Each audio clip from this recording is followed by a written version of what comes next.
10 लक्षण पर्व क्यों मनाए जाते हैं?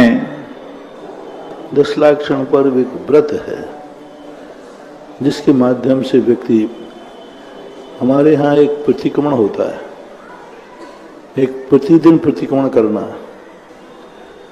और एक 15 दिन में प्रतिक्रमण करना, फिर एक चातुर्मास में प्रतिक्रमण करना है। जब प्रतिदिन का प्रतिक्रमण प्रतिदिन कर लिया तो फिर 15 दिन का प्रतिक्रमण क्यों किया जाता है? 15 दिन का प्रतिक्रमण कर लिया तो फिर चातुर्मास का क्यों किया जाता है? चातुर्मास का कर लिया तो संवत्सर क्यों किया जाता है? संवत्सर कर लिया तो उत्तमार्थ की जरूरत नहीं। तो ये होता है कि कोई भी छोटी मोटी गलतियां होती उन पड़ जाती हैं, रह जाती है। इसी प्रकार पूजा होती है, नित्य नियम पूजा, महापूजा, नैमित्तिक पूजा, पार्विक पूजा। एक दूसरा, आप लोग पाप भी ऐसे ही करते हो, छोटे मोटे पाप, रोटी बनाना, खाना बनाना आदि छोटे मोटे चलते रहते हैं, ये नित्य नियम से कट जाते हैं।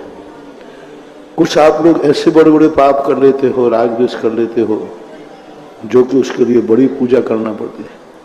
दूसरी बात, आपके खर्चे नित्य नियम के खर्चे होते हैं, जो रूटीन के खर्चे हैं, दूध, चाय, पानी आदि, सब्जी है। कभी कभी 2-4 महीने में बड़ा खर्च भी आता है, शादी ब्याह आ गया, त्योहार आ गया, फिर कभी कभी साल 2 साल में बड़े बड़े खर्च आते हैं। तो उसके अनुसार पुण्य भी तो चाहिए।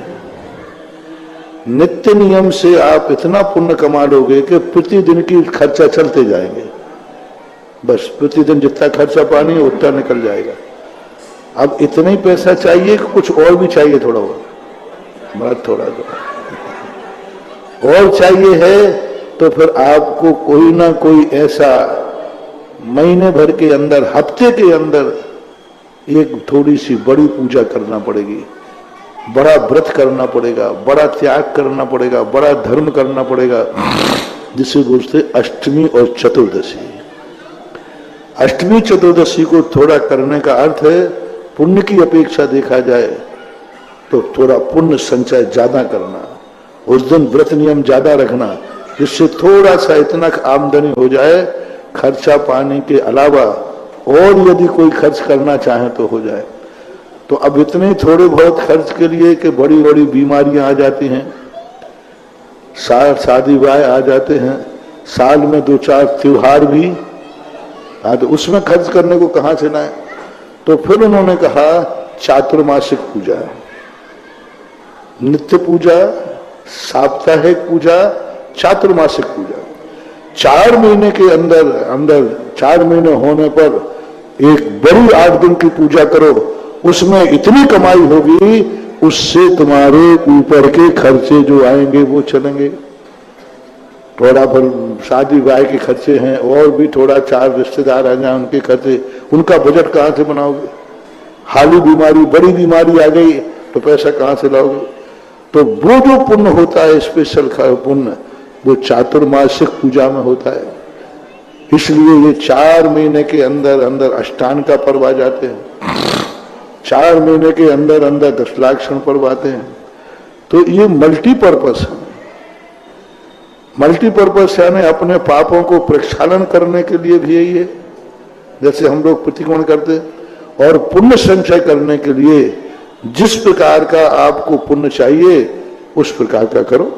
यदि आप चाहते हैं कि नहीं महाराज हमारे तो बस दाल रोटी खाऊंगा प्रभु के गुण, तो फिर आप बड़ी बड़ी पूजा मत किया करो, रोज की कर ली और बस अपने घर बैठो, आराम से चल जाएगा।